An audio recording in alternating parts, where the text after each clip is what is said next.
আপনি খেজুরের মধ্যে ট্যাক্স বসাবেন আর মদের লাইসেন্স দিয়ে দিবেন, মদ ফ্রি, মদ বিদেশ থেকে কিনে আনেন ফ্রিতে, আর খেজুর কিনে আনলে ট্যাক্স দিতে হয়। আরে বাবারে, আমার চোখ কি অন্ধ? আমি বুঝি না এগুলো। চুপ করেন, চুপ করেন আপনি। আপনাকে কে কথা বলতে দিয়েছে এখানে? না, এটা রাজনীতি না, এটা রাজনীতি না, এটা কোনোদিন রাজনীতি না, এটা সত্য কথা। আপনি কে বলেছেন রাজনীতি? এখানে আসেন আপনি, আপনাকে রাজনীতি আমি শিখাই। কে বলেছে এটা রাজনীতি? বেয়াদব কোথাকার, এটা রাজনীতি বলছি। কে বলেছে আপনাকে? আপনাকে কে বলেছে? না, কে বলেছে এটা রাজনীতি আপনাকে? আচ্ছা, এটা কি কোনো রাজনীতি? আরো জোরে বলেন, রাজনীতি। রাজনীতি কোরআনে আছে। আপনি রাজনীতিকে অস্বীকার করলে আপনি কাফের হয়ে গেছেন, আপনি কাফের। ভণ্ডামি করবেন না কোনোদিনও। নো, আপনি ভণ্ডামি করতেছেন এখানে বসে, আপনি ভণ্ডামি করতেছেন। আপনি রাজনীতি কে বলেছে?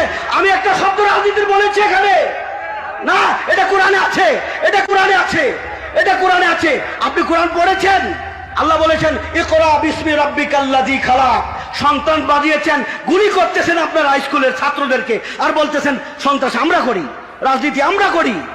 আজকে কলেজে কেন, ইউনিভার্সিটিতে কেন ছাত্রকে শিক্ষক গুলি করে? কেন গুলি করে? এই সন্ত্রাসী সেখানে শিক্ষা দেওয়া হয়, মাদ্রাসায় এগুলো শিক্ষা দেওয়া হয় না। ঠিক কিনা বলেন?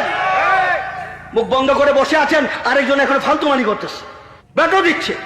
হুঁশিয়ার করে দিলাম, কোরআনের বিরুদ্ধে কোনো কথা বলবেন না, ইসলামের বিরুদ্ধে কোনো কথা বলবেন না, মাদ্রাসার বিরুদ্ধে কোনো কথা বলবেন না।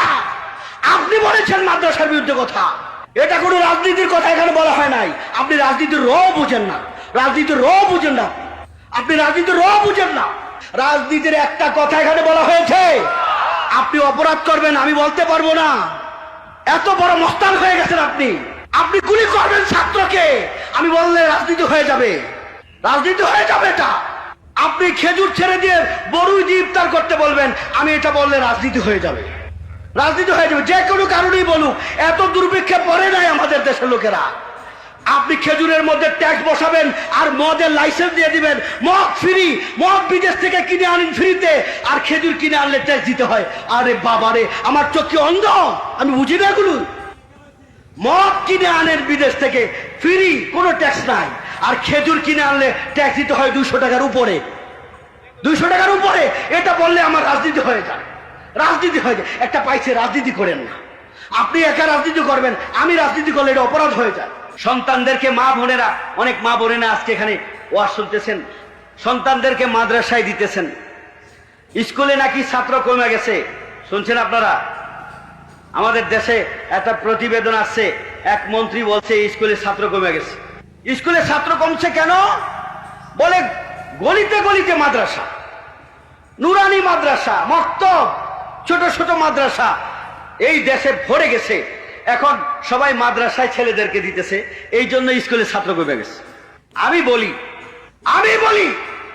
মাদ্রাসায় আপনারা সন্তানদেরকে দিচ্ছেন, এটা আপনার ঈমানের আলামত, আপনার সাথে আল্লাহর সম্পর্ক বেড়েছে এই আলামত, আপনি জান্নাতি এই আলামত, আপনার কবর জান্নাতের বাগান এটা আলামত, নমুনা যে আপনি আপনার সন্তানদেরকে মাদ্রাসায় দিতেছেন। ঠিক কিনা? আপনি দুনিয়াকে প্রাধান্য না দিয়ে আখিরাতকে প্রাধান্য দিয়েছেন।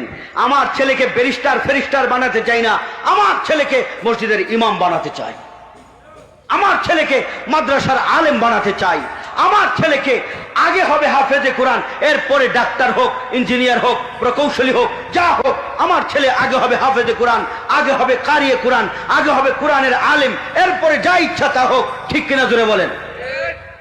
এই অনুভূতি আপনার ভিতরে জাগছে, আপনার ভিতরে আসছে, এজন্য আপনি মাদ্রাসায় দিচ্ছেন সন্তানকে, স্কুলে দিচ্ছেন না।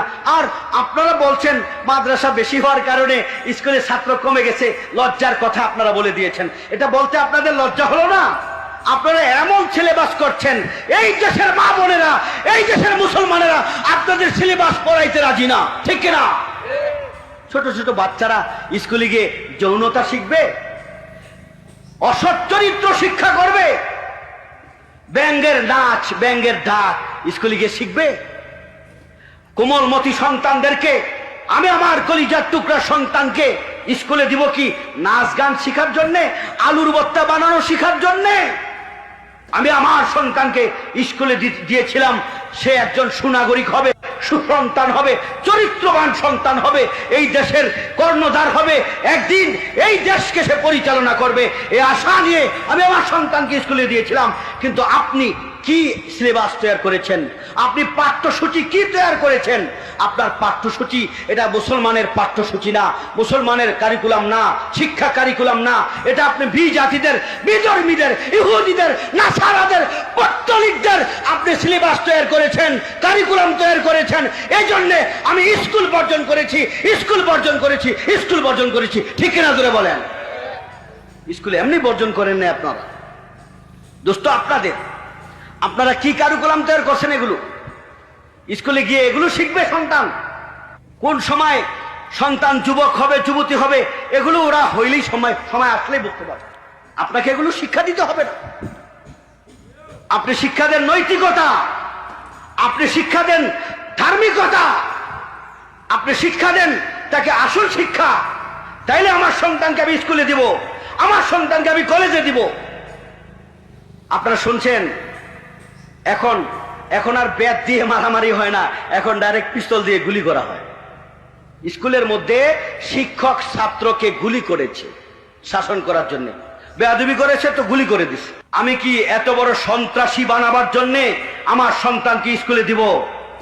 তাহলে আমি কোথায় দিব? মাদ্রাসায়, যেখানে আমার সন্তান সন্ত্রাসী হবে না, আমার সন্তান হবে ইমামুল মসজিদ, মসজিদের ইমাম। ঠিক কিনা জোরে বলেন?